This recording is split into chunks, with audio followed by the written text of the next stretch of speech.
macOS Ventura is packed full of new features. Throughout this course, we'll be taking a more in-depth look at many of these features. But in this video, I'm just going to summarize what's new. So let's start off by looking at Stage Manager. When you have a situation like this where you have lots of windows crowding a desktop, you can turn on Stage Manager in Control Center like that. And now each window is kind of its own thing. And you get this area here on the left where you can easily switch between them. All these windows are still here on this desktop.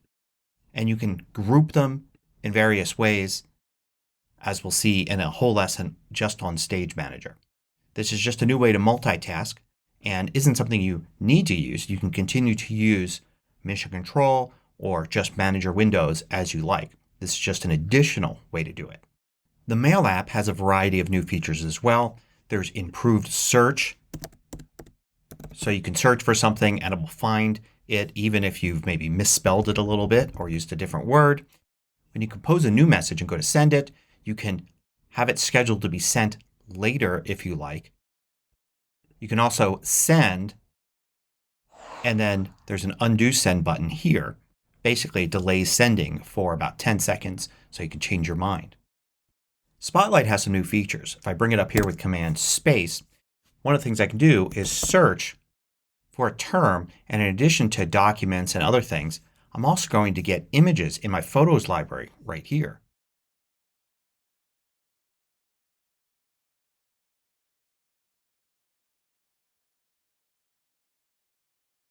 You'll now use Space and bring up the Quick Look window. And that includes all the benefits of the Quick Look window, like being able to move it around, resize, share, and all from it. There are also now special quick actions you can do with Spotlight. So I can type Start Timer, and one of the results here is Start Timer. And if I click it, I can start a timer that's going to be using the new Clock app. So there'll be more and more quick actions that can be added by, say, third-party apps in the future as well.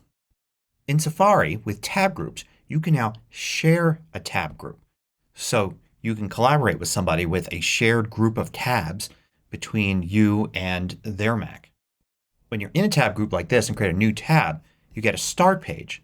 But now you can customize the start page for this tab group only.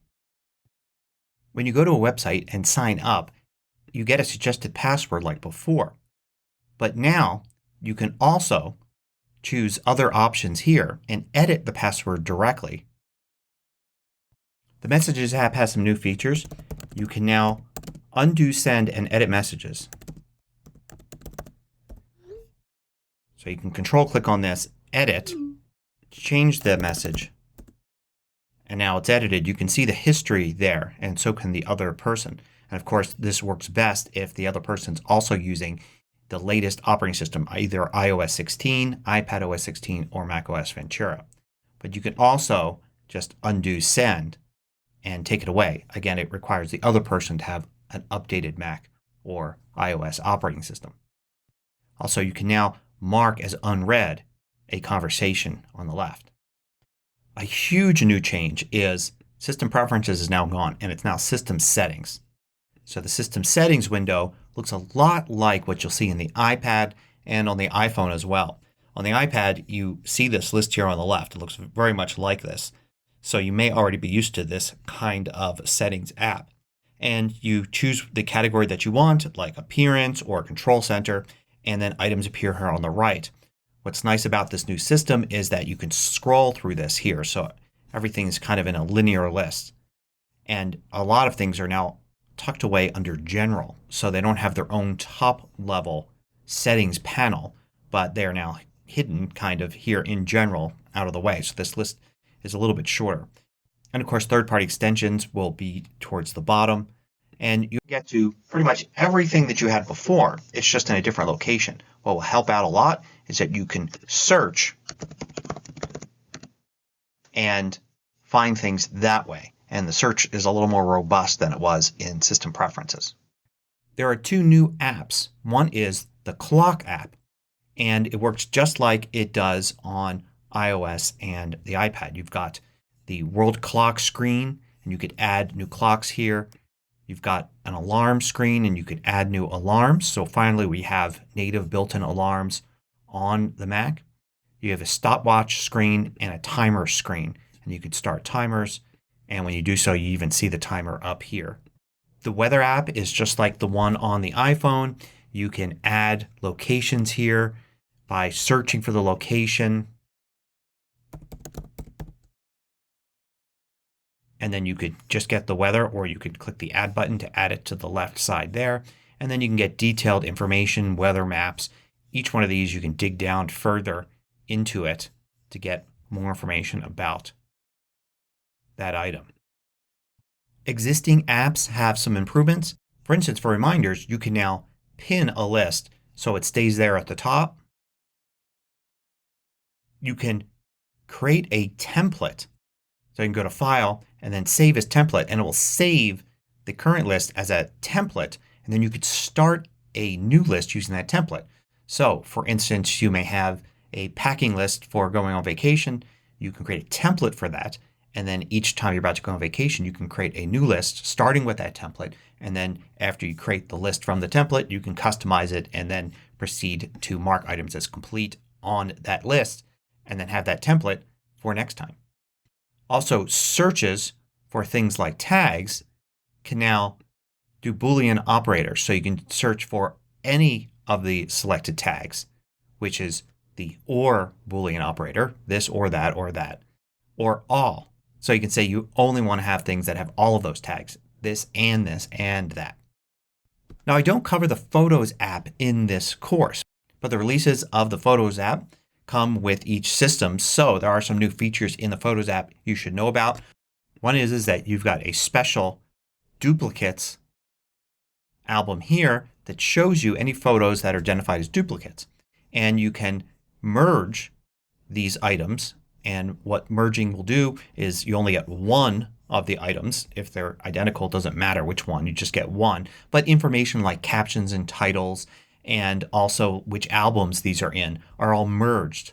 So you don't lose any of that information.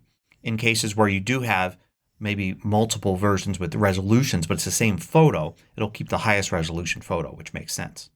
You can now copy and paste edits. So if you go in here and you make adjustments to a photo, say, then if you wanted to, you could go to Image and then Copy Edits. Then you can go to another photo and you can go to Image and Paste Edits, and those same edits would be applied to the other photo. Two albums recently deleted, but also the hidden photo album for any photos that are hidden, are now behind password or Touch ID. So you have to use your user account password or Touch ID to access either one of these. You can turn this off in Settings, General. There's a checkbox for this. And a big new feature, not just in Photos, but throughout the whole operating system, when you're viewing a photo in a lot of apps, you can now Control click and copy subject. And what that will do is it will just take the subject from the photo instead of the entire thing. So now, for instance, I can launch Preview and say New from Clipboard. And there, it just took me out of the photo. And you could have pasted that into a mail message or into a photo for a contact or anything. A big new feature of macOS Ventura is the ability to use your iPhone as a webcam. So if you have a new enough iPhone, you can simply select it as a camera and then you'll be able to use that camera from the iPhone as your webcam. It helps, of course, if it's somehow mounted on a tripod or with a special adapter like to the top of your iMac or MacBook so that it's pointed in the right direction.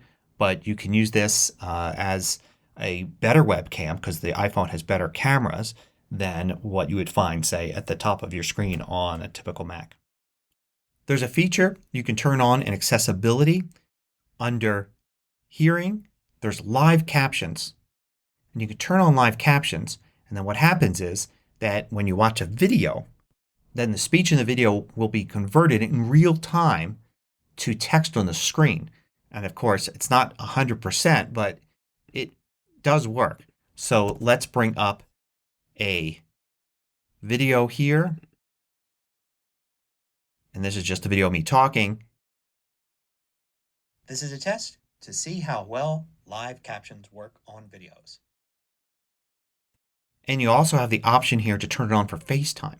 So you could see the words that the other person is speaking. In accessibility, there's some new things under voice control. One is there's spelling mode now. So you can speak spelling mode while using voice control dictation. Not regular dictation, but voice control dictation. And then you could speak out letters and numbers and spell something out. And then you would just say dictation mode to go into the regular mode again. Also under audio here, we now have background sounds. This is something that the iPhone has had for a year. You could turn these on and it will create basically different types of white noise and play that in the background, which helps some people concentrate, but it really could be used by anybody. It's quite nice sometimes to have it on to drown out outside noise. And here's a few other features. One is in the Notes app now, if you go to lock a note, you can still use the old system like this and enter a password. But you can also go into settings here, and for locked notes you can switch to use login password. So basically it just asks you to use Touch ID or enter your password for your account again and use that for locked notes rather than having a separate password. When playing a video, if there's text in the video like this, you can pause the video at any point and you can use live text, something we've had for photos, but now you can do it on frames in a paused video. And you can then paste that in somewhere. You can see you can grab text off of video frames. In the Maps app you can have multiple stops. So here I've got directions from one location to the other, but I could click Add Stop here and add another stop to it. And I could drag the order for these stops as well. And finally, under Settings, if you go into Focus, in the focus modes now, you can fine-tune things with filters. So focus filters allow you to do more than just say, I don't want to get notifications from calendar, or I do. You can now say, I want notifications only from certain calendars inside that, or in mail only from certain accounts. So you could have, say, your work account send you email notifications only during the day, but be off at night. And that's a look at a lot of the major new features of macOS Ventura. Of course, there are tons of little minor changes, and we'll be looking closer at most of the things that I talked about in the various lessons throughout this course.